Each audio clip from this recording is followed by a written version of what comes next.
Ladies and gentlemen, boys and girls, non-binary, distinguished guests, welcome to Ridiculous, the Life of a Clown. Hello, Eightty Bugg.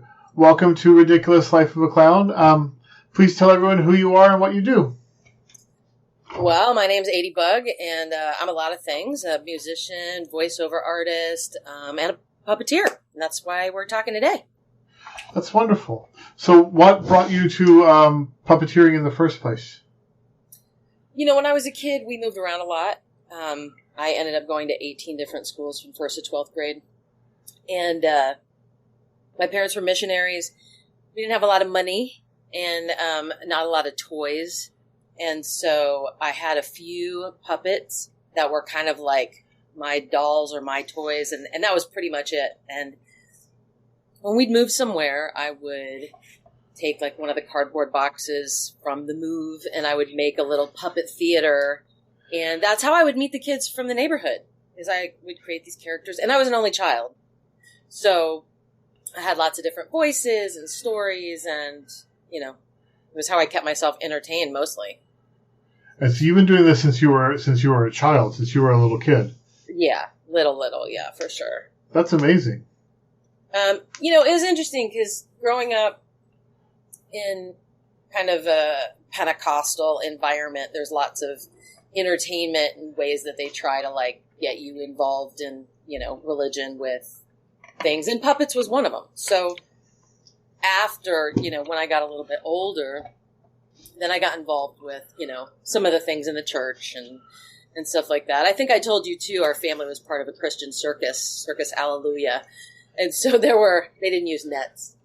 So there were all of these opportunities where I could utilize my, you know, love of storytelling and probably fear of stage to be able to puppeteer. I mean, I started singing.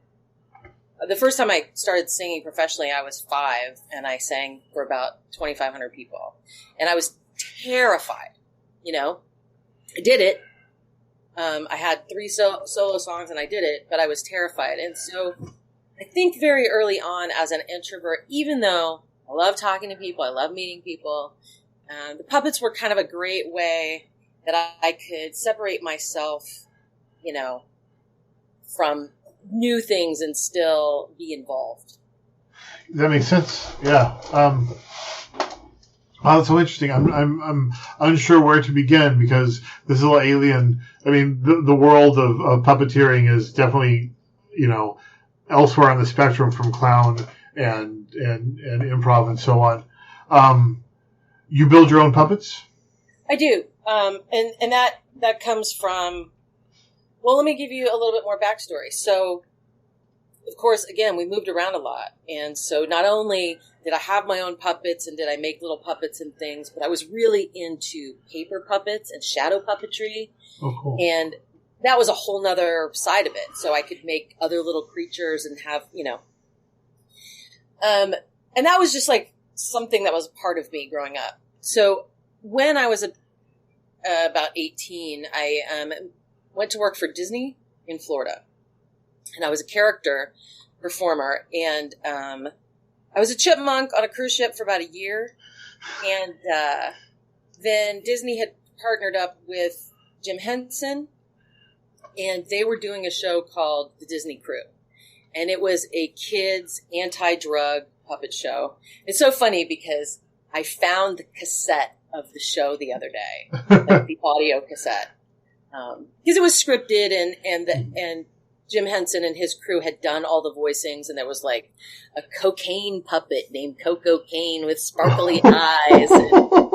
And, I actually played Mary Jane, who was not. I played Mary Jane, who was like a Disney character, but then I also played Marijuana, the puppet.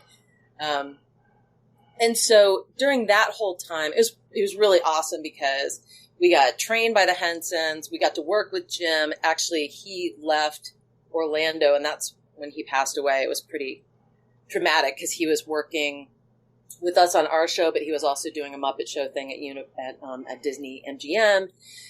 And so that's where I learned to make proper puppets. Like, I learned to make Muppet-style puppets. And actually, the Disney Crew show that I did, the cast that was right before us, they picked one of the puppeteers, got really close with Jim and them, and he ended up playing Baby on that show, Dinosaurs, that they did. Oh, wow.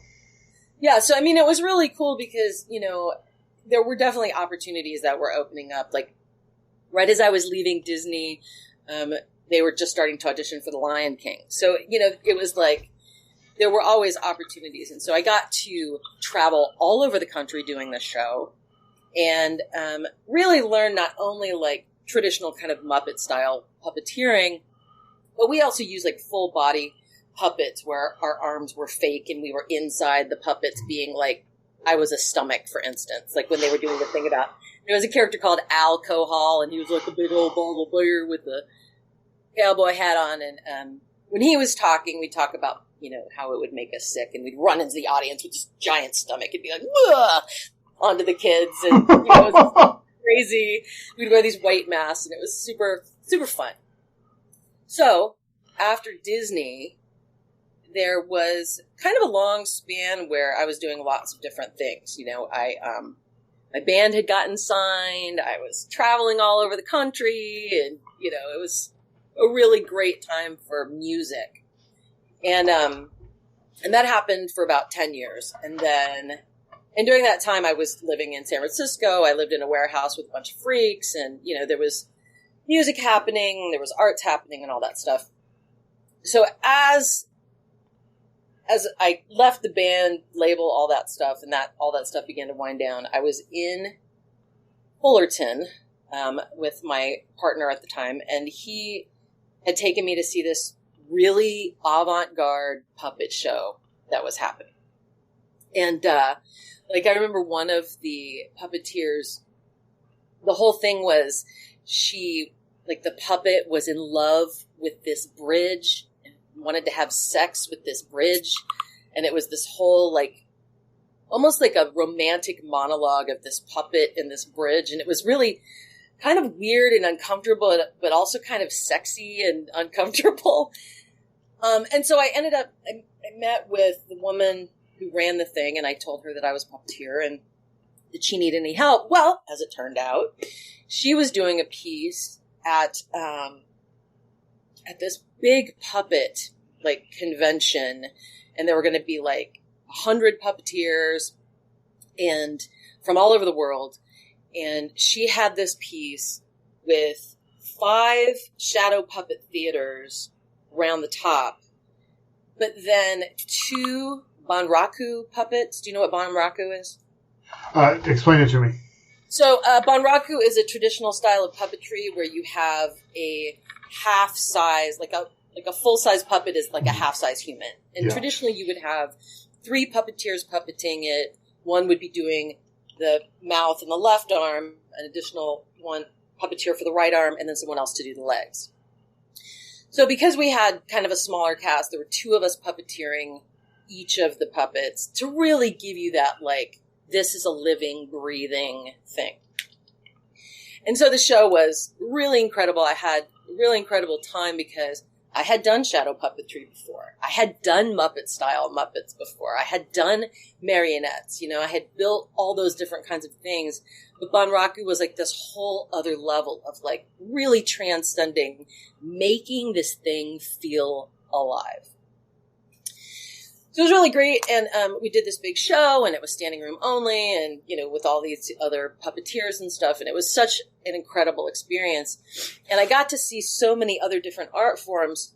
But when I did look back at the show that I was a part of, it really was such a powerful statement, you know, with the magnitude of it, and this beautiful kind of Japanese-driven story about the moon and moon cakes, and, you know, anyway. So yeah, so then after that, I got invited to start teaching just, like, puppeteering at this, like, summer camp for art kids. And then I got so, like, involved with all these different styles that I wanted to explore with the kids, that then I started working on what I'm working on now, which is my kids show and integrating animations and puppets and all kinds of stuff. All right, I know you probably have questions. No, that's amazing. I've got a couple questions to jump to the forefront. I want to talk to you about what's integral to the work of a puppeteer. But before that, how did you get started with Disney? We kind of glossed over how you got started with Disney, what that process was like. It was interesting because I grew up all over, but we kind of landed in Florida, like my last, few years especially. And so Orlando was right there. And I was, it was just the need for a job. And so when I first went to apply at Disney, they're actually pretty horrid in the way that they kind of pick and separate people. Like, if you don't look good enough, then you're definitely going to be in janitorial. But if you have the right look, then, you can be a ride operator. But if you have the right look and talent, then maybe you can be in the shows. So wow. They were auditioning for a new ride called the Great Movie Ride at Disney MGM Studios. And they were looking for these character performers who could shoot guns and play cowgirls and play, all the gangsters in different parts. And that's where I started. So I started as a cowgirl on the Great Movie Ride, doing a stunt show. How old were you then? I was 18. Wow. I mean, it sounds like a grind to get in and maybe not the best process, but what a great way to get started, to get flowing where you're actively performing at such an early age. I didn't come to performance until like my late 20s, early 30s that I finally started doing clown. I started off as a barroom professional wrestler in Portland, Oregon, which I think where you are. Yeah, I was part of Portland Organic Wrestling, and that was when I first started doing actual performances as a clown. And that led me to moving to San Francisco to go to the Clowns Conservatory and the last 15 years of doing clown and improv. So back to my other question. What is integral? What is at the core of the work of a puppeteer? I mean, I think there's a few things, First of all, just when you put on the puppet, being able to transmit focus from yourself to the creature and to really allow it to shine, right? So if you're there with it or not, that's fine. But just to be present that it is the focus, right? So that's the main thing, is being aware of it. And secondly, the eyes. Keeping, it's real easy to be like this, right? And nobody talks like this. Nobody flaps their head back when they're talking. So as a puppeteer, the first thing we learned in the Muppet style of puppeteering is we would put ping pong balls on our knuckles and focus those eyes at the camera and make sure as we're talking, constantly practicing, constantly moving your hands, constantly articulating those head turns, those things, those little nuances that make us feel, like we're connecting with somebody, the way we turn our head or quirk our smile or however we do it to convey that feeling. We have to transmit that into the puppet. So just being hyper aware of it's the thing. And I think that's really it, is just the desire to want to communicate with somebody else through this thing, right? In your thing, I think, you have the makeup of the clown, you have the outfit, you have your props, right? And I have this whole other creature that I get to use. But not that different, I don't think. Yeah, no, I can see that. It's just translation, a way of making taking internalized aspects of yourself and putting them onto this secondary image, the secondary persona, and putting them forward that way. No, I get that entirely. So what are some of the pros and cons of working in your form, of being a puppeteer? I think when you first talk to somebody and tell them that you're a puppeteer, which is not something I ever lead off with, people are definitely more interested in like, oh, you did some voiceovers for some video games, or oh, you're into animation. But when I say puppet, their first inclination is like, oh, little kids. But then when they see the puppets or they hear them, I think people are often surprised at how they engage with it and not me. So I think the hard thing is obviously being taken seriously. Yeah. And also, but it's funny because if you watch TV now, more and more commercials have puppets in them. It really, allows you to do something, I think, quicker than you could maybe with an animation. Mm-hmm. So I think the pros are that people are finally starting to get that it is more than just for kids. And I think it helps with, like Brian Henson and his team do Puppet Up, and they go out and do live improv puppet theater. And those kinds of things help because it's adult puppet theater. But it's still, I think the hardest part is just, recognizing that it's like a skill and that it's not just for little kids. To what degree is improv, pardon me, lost my voice for a second. To what degree is improv part of your work? I mean, I would say, it all comes from improv. Okay. Like, the hardest part for me is just remembering what we did. Okay. It's really important to press record all the time because the best stuff happens when you're just playing around. When you're riffing. You know that, yeah. So on that note, what is your process for creating new work? How do you go about it? I take a bath. I find that if I take a bath or a shower, I have the most clarity. And most of the time, I don't have a plan. It's more of an inspiration that just strikes and I go, oh, that's the thing. And then from there, I can kind of sit down and finish the thought. Like the other day, I was in the shower and I had seen a Planet Fitness ad. And I thought it would be really funny to do a plant fitness ad, with banana, doing the ropes and just be like, I'm a banana, and just the different characters. And it all just kind of formed in my head, and apples, pushing up, I'm working on my core, just nice. It's those kinds of things that are just those inspirational nuggets. I have a couple intentional things. I'm working on a series for kids of all ages that teaches chicken care. Oh, cool.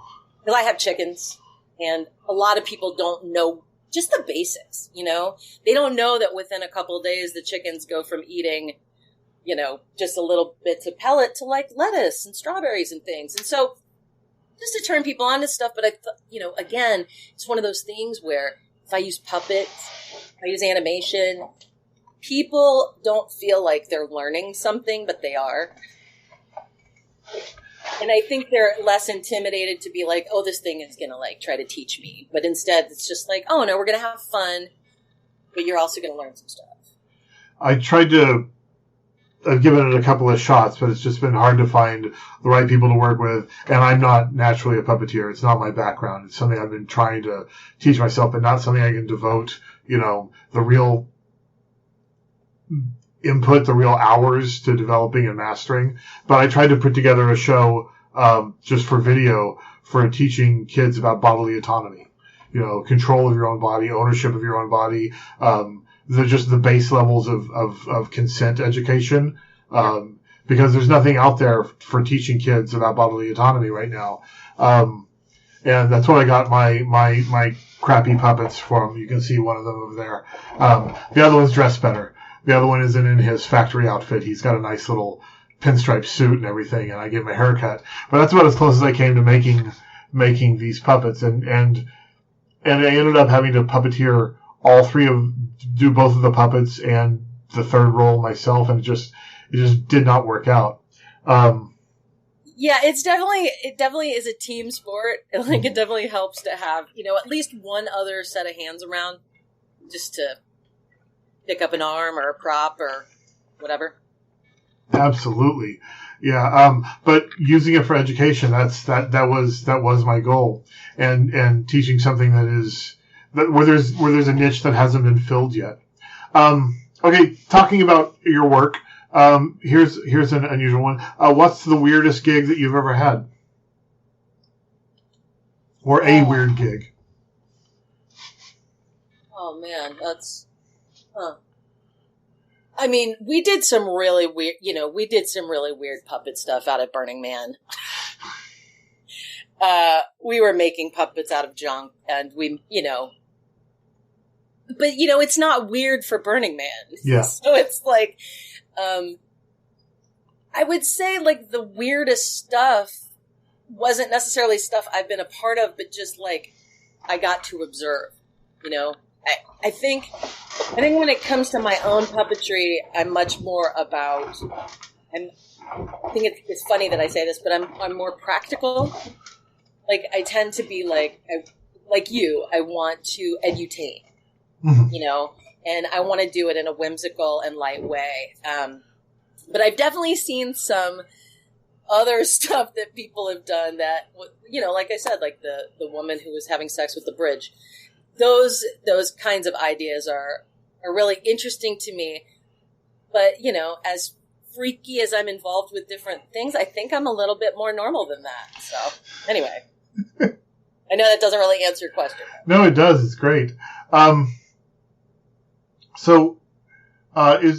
is a role or project or something like that you've always wanted to pursue but haven't been able to due to logistics or budgets or whatever? What is your dream project that you haven't been able to sink your teeth into yet? There's a couple things.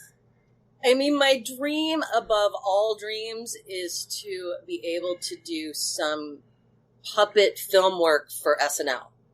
That's like if I could have a little moment on Saturday Night Live, that would like make my entire life. But on a bigger scale, there's a movie from the 70s called The Point. Okay. And it's about, I don't know if you know it. I don't. So all the music was written by Harry Nilsson, who is a huge inspiration for me. It's narrated by Ringo Starr. Okay. And this story is about the land of Point, where everything and everybody in the land of Point has a point. And then a boy is born named Oblio, who is born without a point. But it turns out that he does have one, metaphorically speaking. So it's a beautiful animation, and it's one of those things that I always go to when I'm feeling kind of crappy. I'll watch The Point, and I'll be like, I do have a point. And that's a show that I would love to bring two puppets to a stage. There's so many amazing characters in it. So that's probably like my biggest puppet dream, aside from like, come on, SNL, call me and say, hey, put together a short for us. That sounds amazing. And I'll check out the movie. I've never seen it. Right now I'm trying to work on a thing where clown and improv overlap in a kind of improvisational circus show, but it's in its very foundational space right now. So I've got one more question for you, and then we'll start wrapping it up. So that's more like 3 more questions. What's your theoretical framework for knowing if something will be good before you get it in front of an audience? How do you know that what you're putting together is going in the right direction? If it makes me laugh and I can't get it out of my head, if I keep thinking about it and it makes me laugh or it makes me emote in some way. But I also have a battery of people in my life who I have beta test stuff. And I'll be like, hey, what do you think about this? And then I can tweak it. I think not that different than any like stand-up comedian or, anybody else who's telling a story. You definitely want to like, work your friend network and be, make sure that it appeals to a broad variety of people. But at the same time, sometimes you just kind of trust your gut and be like, I think this is funny, or I think this is interesting. And I think right? Like, if it's forgettable to you, it's forgettable to other people. If it keeps bouncing around in your head and it sticks, then it sticks. I feel very much the same way. I get a lot of very different answers to that question over the course of the podcast. Really? And a lot of people feel like you can't know it's good until you get in front of an audience and things like that. But I really feel personally that your sense of humor, your own personal sense of humor, has to be what you're aiming at. You have to be aiming at the things that you find funny, because it doesn't matter what the audience finds funny. There's an audience for your humor. There are other people. There are 1,000 other people who think the same things are funny that you do. You just may not have found them yet. But if you find the real visceral, mirthful humor in it, then it's funny, and that's what you should pursue. At least as far as comedy goes. I'm assuming that's true of other forms of storytelling and other forms of visceral reactions. Even the music. I mean, if I'm working on a melody and it is just I cannot get it out of my head, then that's a winner. Like, that's something that, we know we have to work on. If I don't remember it at all, clearly it's not worth going back and visiting, so I think Is there much, obviously puppets and comedy there's a corollary, there's a parallel there. Is there much in the way of drama and tragedy in the puppeteering work that you've done or experienced? A lot of the stuff that I've done here later in my life has been much more dramatic. It's been much more kind of life and death stuff. And the stuff that I'm working on with the kids show, not unlike what you're doing, I'm working on a segment right now I haven't released called Misunderstood. And basically my main character, she's a little bit punk rock, and she always feels misunderstood. And I thought it would be a good opportunity to allow her to, be upset, but also kind of, figure out what triggered the upset. And then, using our little toolbox of, our breathing or our, I don't know if you do meditation, but there's a meditation technique called noting, where if you're, in meditation, the whole idea is to just kind of empty your mind, right? So you're not carrying around a bunch of stuff. And so the idea of noting is when a thought pops into your head, instead of acknowledging and opening the thought and spiraling into it, you go, oh, I'm having a thought. And then you let the thought go. You don't even acknowledge what the thought is, but just by acknowledging that there's a thought that exists, you're able to let it go. And the same with feelings. Oh, I'm having a feeling. And you can just let that feeling go without having to dwell in that. And so I think there's a lot of tools that kids need, adults need. I wasn't given the right tool set. The tool set I was given is, why don't you pray about it? And, if you don't have that framework of someone else's life experience to be like, oh, I did this and it didn't work out for me, or I did this and it did work out for me. It's really frustrating. And so as a kid, to be able to have a few tools where you could be like, hey, I know when I need to ask for help, or I know that right now I'm feeling really stressed out, so I need to breathe. And that will help me clear my mind. And so that's the stuff I'm trying to work on now. The same kind of stuff that you're thinking about, which is really just giving kids a vocabulary and a toolbox to function better than we were given. But that's amazing. That's wonderful. Okay, just a couple more questions, and then we'll wrap it up. Where can people find you on the internet to find your work? Where can people follow you and see what you're doing?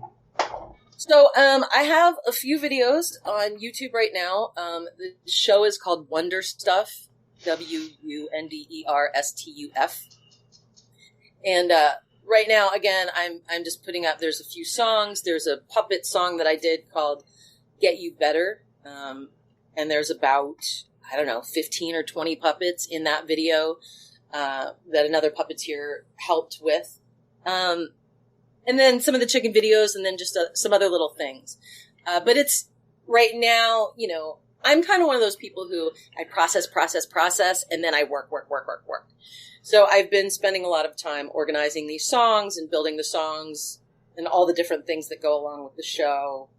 I wrote a new birthday song, but it's not a song that people would sing to you. Uh-huh. It's a song that you would sing to yourself.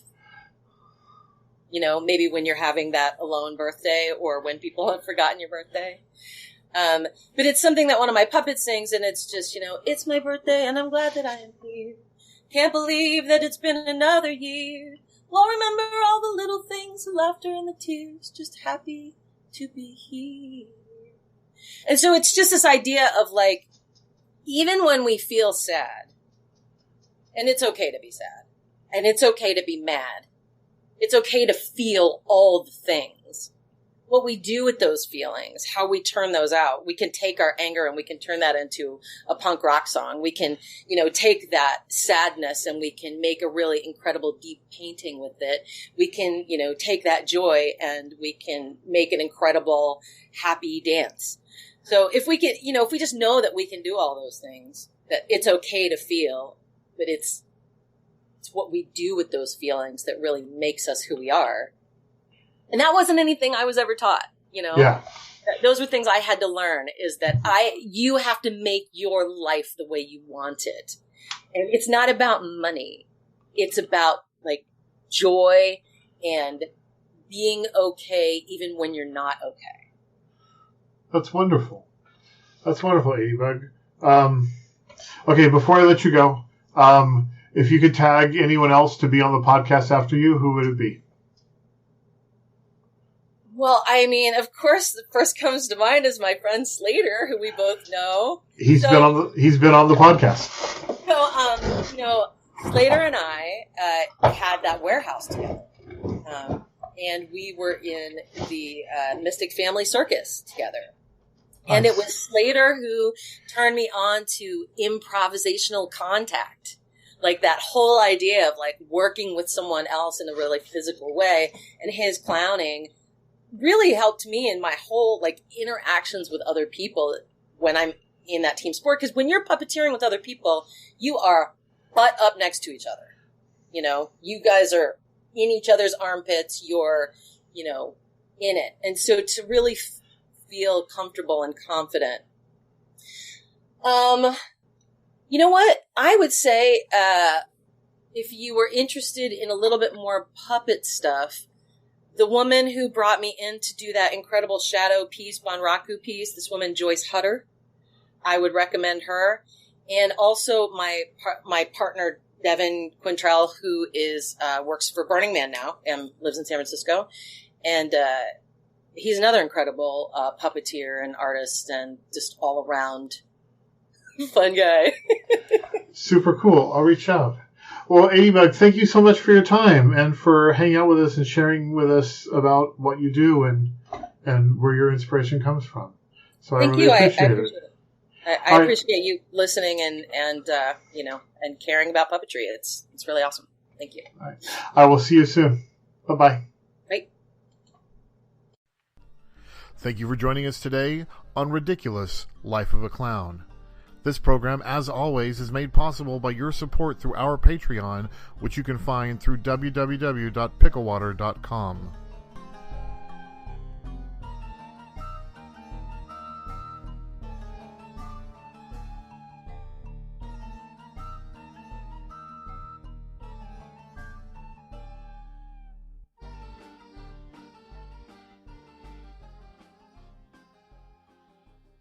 Theme song by Kevin MacLeod of Incompetech Music.